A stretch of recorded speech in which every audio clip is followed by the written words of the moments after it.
Okay, so when we think about light from the sun, what we really tend to think about is the visible light spectrum. So, if you, we had said that we have these energy waves, and here in a minute I'm going to look at um, some waves, but we had said that we have the energy that is that drives life here on Earth is going to be in the what we call the visible light spectrum, and that's the part of this electromagnetic energy, um, these electromagnetic energy waves, the ones that you and I have developed an ability to see, and that are available and are used by photosynthetic organisms. And so in terms of energy, we had said that we had the infrared and the radio waves and the microwaves. Those are at the low end of the spectrum. And then if you think of a rainbow, the colors that are separated out by wavelength, and they consist of the red, orange, yellow, green, blue, indigo, and violet. And then you get into the higher energy stuff, the ultraviolet, and we had said the more dangerous radiations, the X-ray and the gamma ray. So when we talk about wavelength, what the heck are we talking about? We are literally talking about the length of the space between the peaks in an energy wave. And so I've drawn two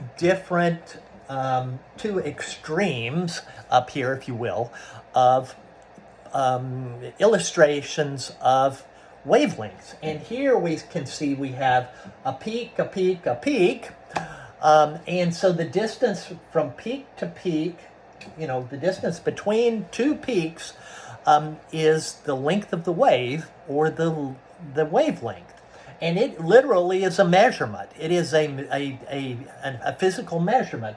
And it's done in nanometers, and which is it's a very small unit, but it literally is the distance between those peaks. Now, in the visible light range, you're talking about sort of 450 nanometers, those kind of things. Then you get really long, when we talk about the long wavelengths, the radio waves and the microwaves and the infrared.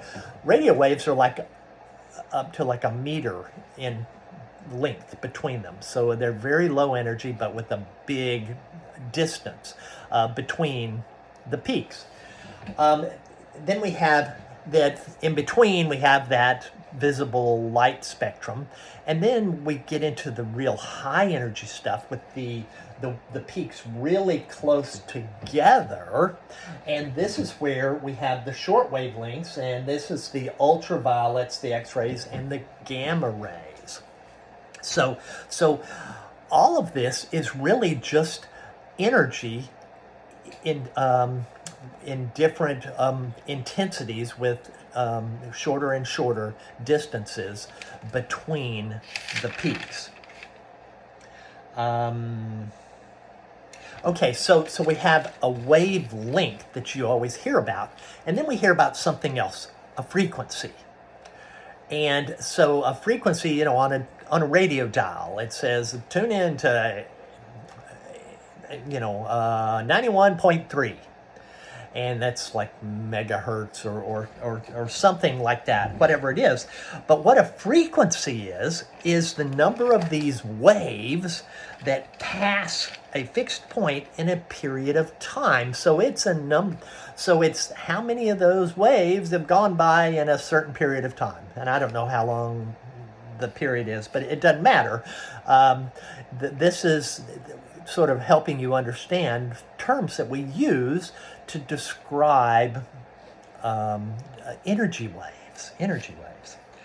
Okay, so we have this electromagnetic spectrum, and we had said it's going to consist of everything from the radio waves, the microwaves, the infrared, the visible light, and then the ultraviolet, X-ray, and gamma radiation.